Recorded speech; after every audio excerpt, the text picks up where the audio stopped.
Good day everyone, I'm Rita and Labolabo from Section P and I will be reporting Chapter 11, which is Transportation Planning.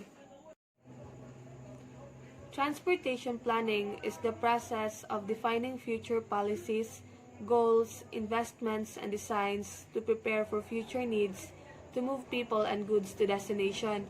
So in short, ang transportation planning makes our lives easier because it focuses on what's the most effective and efficient movement para sa mga tao and also for the goods around the world.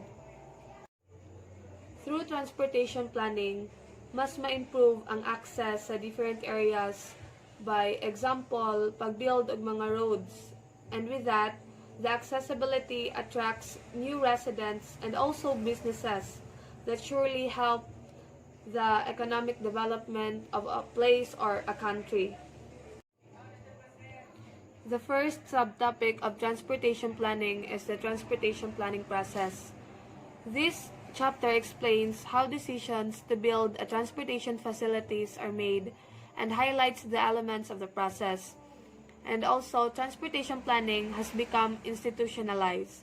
Federal guidelines and requirements for local planning are often driving forces behind existing planning methods. As what I had noticed, or we had noticed, that the formation of the nation's transportation system has been evolving, from bridges, highways, tunnels, harbors, railway stations, and airport runways.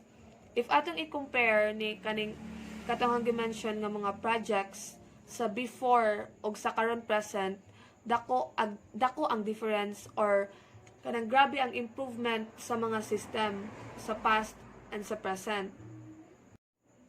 These improvements justify the traffic flow and safety, the energy consumption, the travel time of the travelers, the economic growth, and the accessibility. The process of transportation planning systems should be a rational one. Dapat mo serve to provide unbiased information about sa mga possible effects sa proposed na transportation projects, especially if maapektuhan ang community o ang mga users. So for example, noise or pollution ang concern. Then ang process mo examine and estimate og pila ang additional noise or air pollution mo occur if ang transportation facility is itukod. So honestly, cost is a major factor. Maunang ang process mo include, dapat jud mo include og estimation sa constructions, apel ang maintenance, and also the operation cost. The transportation planning process comprises of 7 basic elements, and these are the situation definition, problem definitions, search for solutions, analysis of performance, evaluation of alternatives, the choice of project, and lastly, the specification and construction. So, in situation definition, it is the first step in the planning process, which involves tanang activities nga required para masabtan ang situation nga gikinahanglan sa transportation improvement. So, sa kani nga phase, the basic factors that created the present situation are described, and ang information about the surrounding area, its people, and their travel habits may be obtained.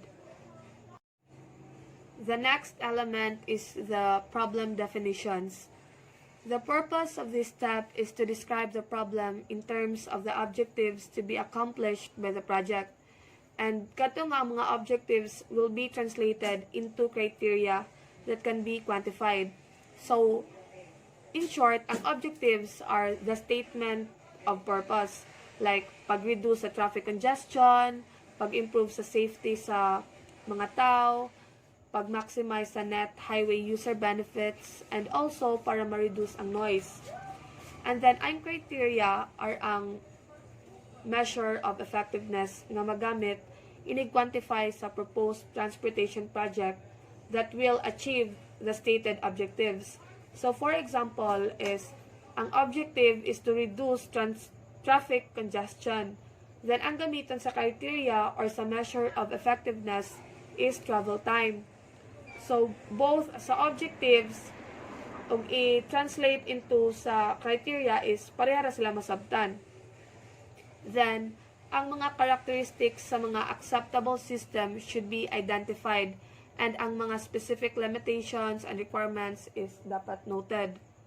And lastly, standards and restrictions sa proposed transportation projects should be understood to avoid confusion. Inigtukod na jud sa inigtukod na sa system.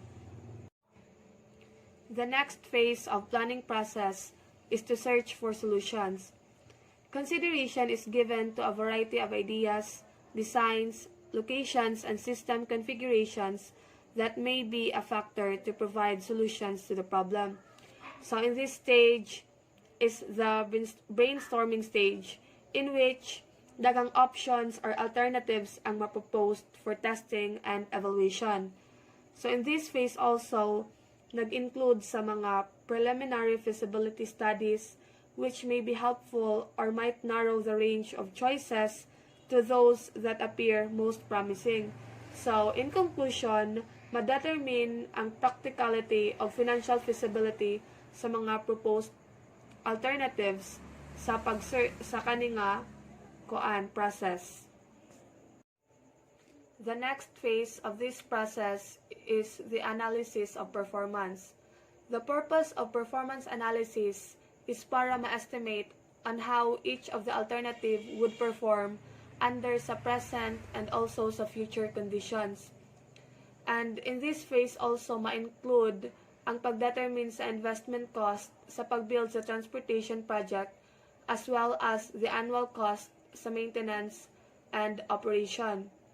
Then, ang mathematical model sa pag-estimate sa kaninga process is mag-base sa og pila ka tao or pila ka sakyanan ang muagi sa transportation system nga itukod, and ang result expressed in vehicles or persons per hour. And ang kaninga result mo na ang basihan sa project design.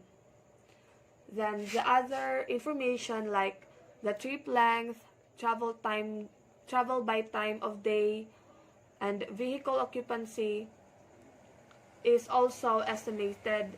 And in environmental effects like ang noise and air pollution is ma-estimate pod sa kaninga process, which is the analysis of performance. The fifth process is the evaluation of alternatives. Its purpose is to determine how well each alternative will achieve the objectives of the projects as defined by the criteria. So, ang performance data nga na-produce sa analysis phase are used to compute sa benefits and cost that will result if the project is selected. So, in some cases, where ang results cannot be reduced to a single monetary value, ma-produce ang pag-weigh or pag-rank sa mga alternatives, then i-compare kung unsa nga alternative ang pinakaduol sa supposed to be selected na project, and ang katong pinakaduol nga alternative is mao ang basihan sa final project. The next phase is the choice of project.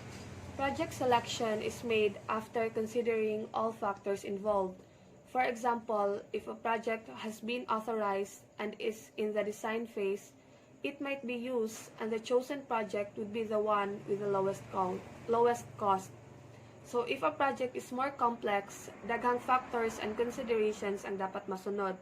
Like, for example, maapektuhan ang community.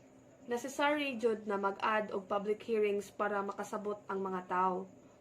Then, in this phase, the transportation engineer should have a strong opinion about this matter. Kay if bias ang engineer, syempre di jud mabuild ang transportation system according og unsa ang tinuod na plano. And ang resulta is di jud feasible ang project. The last process is the specification and construction. So once the transportation project has been selected, the project moves into a detailed design phase in which each of the components of the facility is specified. So sa transportation facility, involve ang physical location, geometric dimensions, and structural configurations. Then, the design plans are produced para ma-estimate sa mga constructor ang cost building project. The next subtopic is the transportation planning organization. So, in carrying out the urban transportation planning process, several committees represent various community interests and viewpoints. So these committees are the Policy Committee, Technical Committee, Citizens Advisory Committee, and also this organization interact with permanent planning entities like Metropolitan Planning Organization or the MPO. The Policy Committee is composed of elected or appointed officials such as the Mayor and Director of Public Works, who represent the governing bodies or agencies that will be affected by the results. So this committee makes the basic policy decisions and acts as a board of directors for the study. So, sila ang decide sa management aspects sa study as well as the key issues of a financial or political nature. In Technical Committee, it is composed of the engineering and planning staffs that are responsible for carrying out the work or evaluating the technical aspects of the project prepared by the consultants. So this group will assure that the necessary evaluations and cost comparisons for each project alternative are completely and will supervise the technical details of the entire process. So typically, the technical committee will include highway, transit, and traffic engineers as well as other specialists in land use planning, economics, and computer modeling. In Citizens Advisory Committee, it is composed of a cross-section of the community and may include representatives from labor, business, interested citizens, and members of community interest groups. So the committee's function is to express community goals and objectives, to suggest alternatives, and to react to proposed alternatives. So through this community structure, an open dialogue is facilitated between the policymakers, technical staff, and the community. Although agreement is not always achieved, the Citizens Advisory Committee serves as a means to increase communication to assure that the final plan, which results from the process, reflects the community's interest. A Metropolitan Planning Organization, or MPO, is a transportation policy-making organization made up of representatives from local government and transportation authorities. So for example, an MPO representing a city and a country might have policy board with 5 voting members, 2 from the City Council and 2 from the Country Board of Supervisors, and 1 from the State Highway Department. So the MPO Policy Board might also include non-voting members representing various local transit providers, local planning commissions, and other transportation agencies such as state public transportation departments. The next subtopic is the implementation of transportation planning recommendations. So there is no single model that represents how each state or region implements projects recommended as a result of the transportation planning process. So there are 4 relevant processes that might be implemented in a typical state. The first process is the transportation planning process, which entails the generation of plans for various types of transportation facilities and programs. Such studies may include a 20-year comprehensive plan created by a regional planning body or specific jurisdiction, project-specific studies of a particular corridor or location, and the statewide plans. The creation of these plans typically includes some degree of public involvement, such as public hearings, citizen surveys, or meeting with citizen committees. This process is also guided by federal requirements for state and MPO planning process. The next process is the transportation programming process, and it is the act of reconciling recommended projects from the planning process with the amount of funds available over an expected period of time, usually between 2 and 6 years. So the transportation program is thus a list of projects and costs that can be supported by the expected revenues. The third process is the preliminary engineering and right-of-way process, and it occurs after a project has been selected. Within this process, variations of the alignment may be considered and environmental studies may be conducted, including solicitation of public input through project-specific hearings. The outcome of these environmental studies may result in no change to the project, a decision to implement mitigation measures such as the creation of wetlands to compensate for wetlands destroyed, a modification to the project such as new alignment, or a termination of the project. The last process is the construction process, which entails advertising the project, soliciting bids, and constructing the project. The next subtopic is the urban transportation planning. It involves the evaluation and selection of highway or transit facilities to serve present and future land uses. For example, the construction of a new shopping center, airport, or convention center will require additional transportation services. Also, new residential development, office space, and industrial parks will generate additional traffic, requiring the creation or expansion of roads and transit services. The process must also consider other proposed developments and improvements that will occur within the planning period. The urban transportation planning is concerned with two specific horizons, which are the short-term projects and long-term projects. In short-term projects, it involves programs such as traffic signal timing to improve flow, car and van pooling to reduce congestion, park and ride fringe parking lots to increase transit ridership, and transit improvements. While in long-term projects, it involves programs such as adding new highway elements, additional bus lines or freeway lines, rapid transit systems, and extensions or access roads to airports or shopping malls. So here is an illustration of a comprehensive urban area transportation planning process. So first is the inventory existing conditions like population, land use, the transportation or the facilities and usage, then travel patterns or surveys, and resources. Next is analyze existing conditions like the land use or the travel relationships, the transportation models, and needs and deficiencies. So, for the long-range element, we have in forecast land use, we have the population and employment.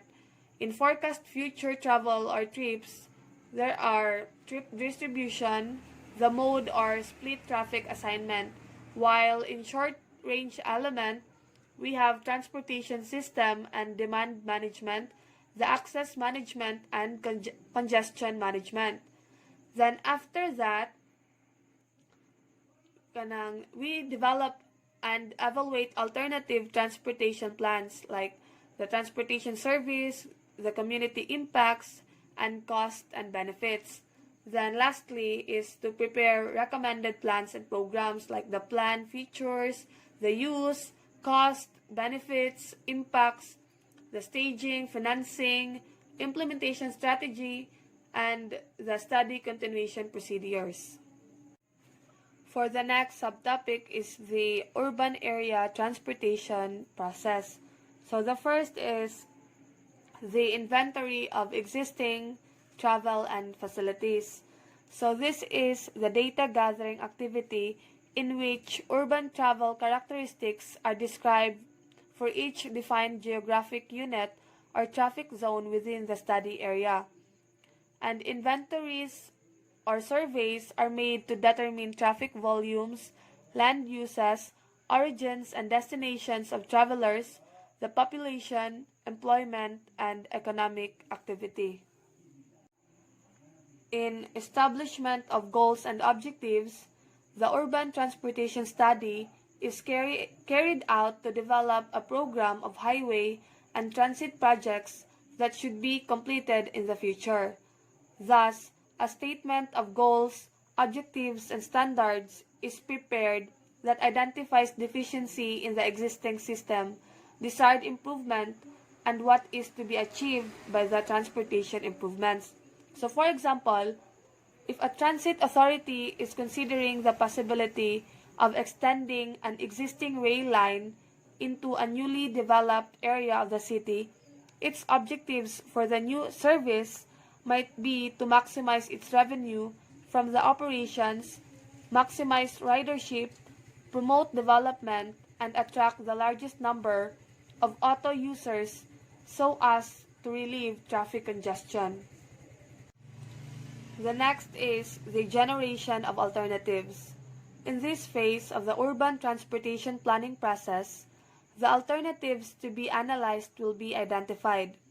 It is also necessary to analyze the travel effects of different land use plans and to consider various lifestyle scenarios. The options available to the urban transportation planner include various technologies, network configurations, vehicles, operating policies, and organizational arrangements. So in this case of a transit line extension, the technologies could be rail, rapid transit, or bus. The network configuration could be defined by a single line, two branches, or a geometric configuration such as radial or grid pattern. The guideway, which represents a homogeneous section of the transportation system, could be varied in length, speed, waiting time, capacity, and direction. The intersections, which represent the endpoints of the guideway, could be a transit station or the line terminus. The vehicles could be singly driven buses or multi-car trains. The operating policy could involve 10-minute headways during peak hours and 30-minute headways during off-peak hours or other combinations. And the organizational arrangements could be private or public. This and other alternatives would be considered in this phase of the planning process. Then we proceed to the estimation of project cost and travel demand. So in this activity in the urban transportation planning process, it involves two separate tasks. The first is to determine the project cost, and the second is to estimate the amount of traffic expected in the future.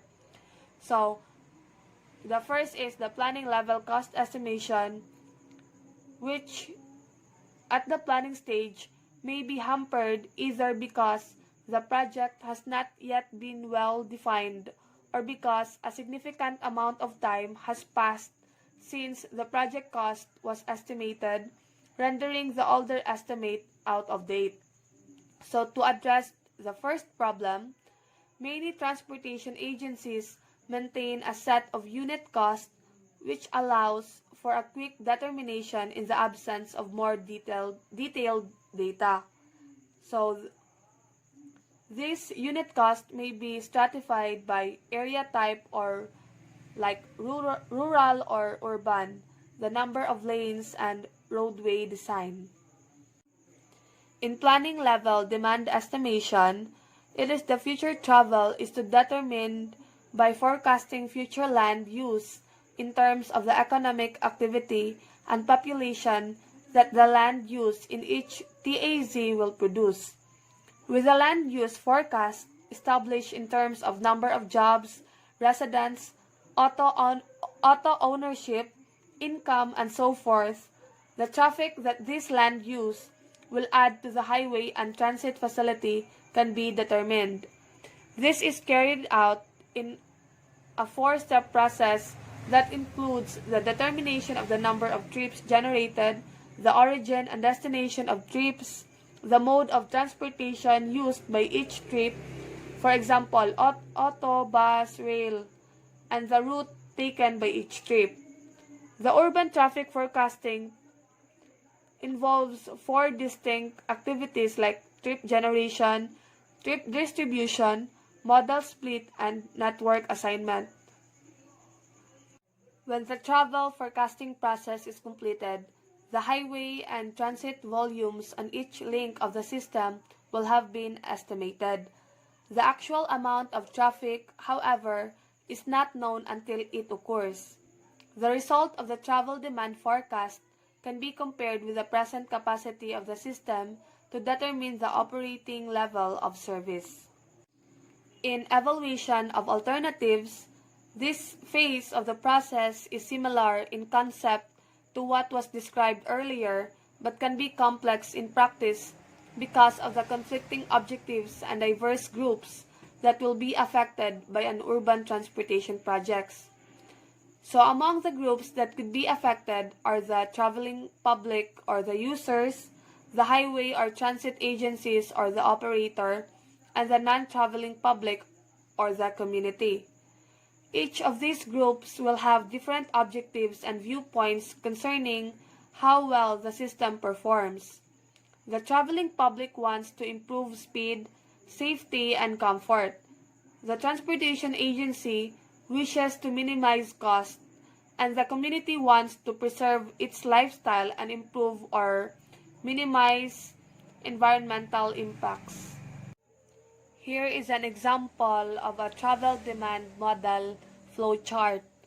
So the household auto ownership, then trip generation, then diurnal factoring, then the peak or off-peak in trip distribution, then the peak or off-peak in mode choice, then the vehicle trip assignment, the transit trip assignments, and time of day, the choice mode like the rail, bus, or vehicles.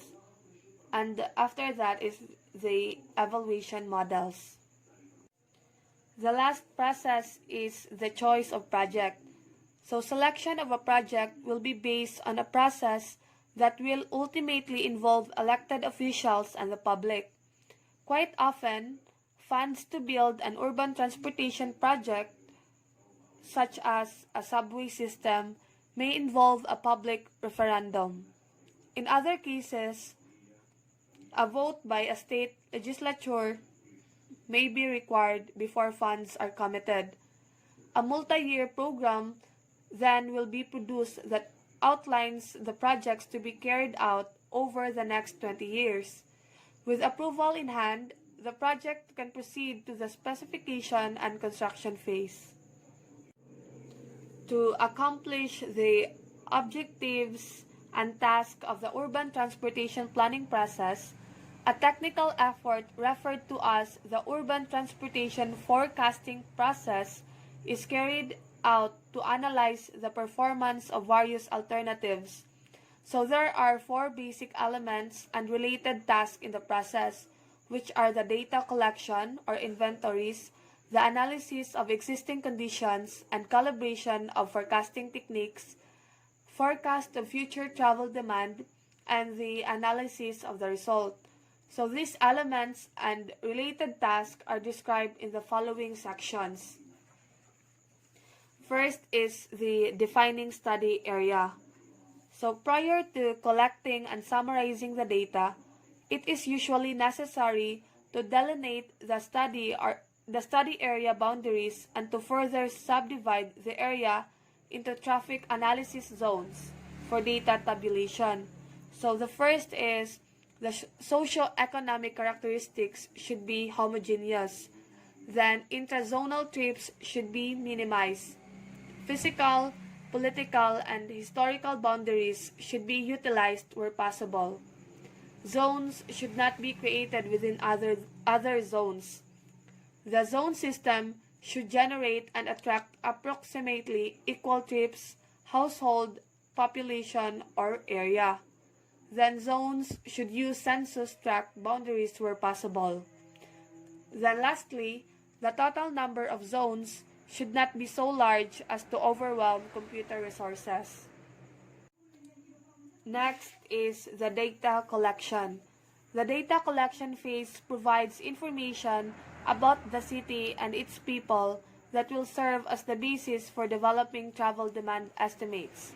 The data include information about economic activities like employment, sales volume, income, and etc., land use or the type and intensity, the travel characteristics like trip and travel profile, and transportation facilities or the capacity, travel speed, and etc. This phase may involve surveys and can be based on previously collected data. For the population and economic data, once a zone system for the study area is established, population and socio-economic forecast prepared at regional or statewide level are used. These are allocated to the study area, and then the totals are distributed to each zone. This process can be accomplished by using either a ratio technique or small area land use allocation models. The population and economic data usually will be furnished by the agencies responsible for planning and economic development, whereas providing travel and transportation data is the responsibility of the traffic engineer. In transportation inventories, it involves a description of the existing transportation services, like the available facilities and their condition, the location of routes and schedules, the maintenance and operating cost, the system capacity and existing traffic, the volumes, speed, and delay, and property and equipment. The types of data collected about the current system will depend on the specifics of the problem. So for a highway planning study, the system would be classified functionally into categories that reflect their principal use. In information systems, almost all network data are organized within some type of geographic information system or the GIS. A GIS is a spatially oriented database or a management processing system containing location and attribute information for man-made and natural features and supporting related queries with these features. This description, however, does not explain why GIS has become such an integral component of transportation planning that, as is the case with word processors and spreadsheets, GIS is simply viewed as another practical instrument rather than a separate topic for study. In travel surveys, it is conducted to establish a complete understanding of the travel patterns within the study area. For single projects such as highway project, it may be sufficient to use traffic counts on existing roads or counts of passengers riding the present system. However, to understand why people travel and where they wish to go or the origin destination survey data can be useful. So the survey data ask questions about each trip that is made on a specific day, such as where the trip begins and ends, the purpose of the trip, the time of day, and the vehicle involved or the auto or transit, and about the person making the trip, like age, sex, the income, the vehicle owner, and so on. Calibration is concerned with establishing mathematical relationships that can be used to estimate future travel demand. Usually, analysis of the data will reveal the effect on travel demand of factors such as land use, socio-economic characteristics, or the transportation system factors. For example, an estimating trips per day using multiple regression. So a multiple regression analysis shows the following relationship for the number of trips per household. So T is equal to 0.82 plus 1.3P plus 2.1A, where T is equal to number of trips per household per day, then P is the number of persons per household, and A, numbers of autos per household. If a particular TAZ contains 250 households with an average of 4 persons and 2 autos for each household, determine the average number of trips per day in that zone. So first step is we need to calculate the number of trips per household. So T is equal to 0.82 plus 1.3P plus 2.1A. So we need to substitute the given values from the problem. So 0.82 plus 1.3 plus the given P, or the number of persons per household, which is 4, plus 2.1 times plus the A, which is 2. So in calculating those values, we will have 10.22 trips per household per day. Then the second step is to determine the number of trips in the entire zone. So the total trips in TAZ is equal to 250 times the T, which is 10.22, is equal to 2,555 trips per day. Other mathematical formulas establish the relationships for trip length, percentage of trips by auto or transit, or the particular travel route selected. So the next step is steps in the travel forecasting process. So forecasting can be summarized in a simplified way by indicating the task that each step in the process is intended to perform. So these tasks are as follows. First step is the population and economic analysis. It determines the magnitude and extent of activity in the urban area. The second step is the land use analysis, where it determines the activities will be located. Then step 3, trip generation, determines how many trips each activity will produce or attract. Step 4, trip distribution, determines the origin or destination of trips that are generated at a given activity. Step 5, the modal split, determines which mode of transportation will be used to make the trip. Then lastly, the step 6 is the traffic assignment, which determines route on the transportation network will be used when making the trip, where each user seeks to minimize their travel time on the network. The last is the freight planning. For freight planning, it is similar to passenger planning in that both may be used to satisfy one or more stated policy goals. Such goals may include providing adequate facilities to meet forecasted demand, mitigating the adverse consequences of such facilities, increasing economic competitiveness, or encouraging a shift between models. For example, an expected increase in goods movement along a north-south corridor coupled with high congestion levels on the highway facility may lead to a decision to invest improvements in an adjacent rail line to encourage freight shipments by rail.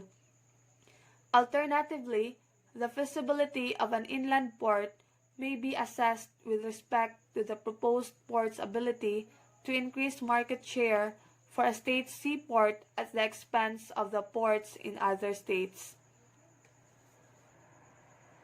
Steps to mitigate adverse impacts of freight facilities might include the relocation of a rail yard from a residential area, reduced idling of trucks and locomotives, the construction of additional truck rest areas to accommodate truck shipments that arrive prior to the scheduled delivery time, and noise mitigation measures such as the construction of sound walls to reduce truck noise or the use of continuous welded rail to reduce train noise.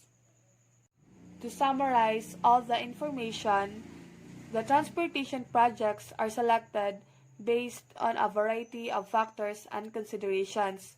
The transportation planning process is useful when it can assist decision makers and others in the community to select a course of action for improving transportation services.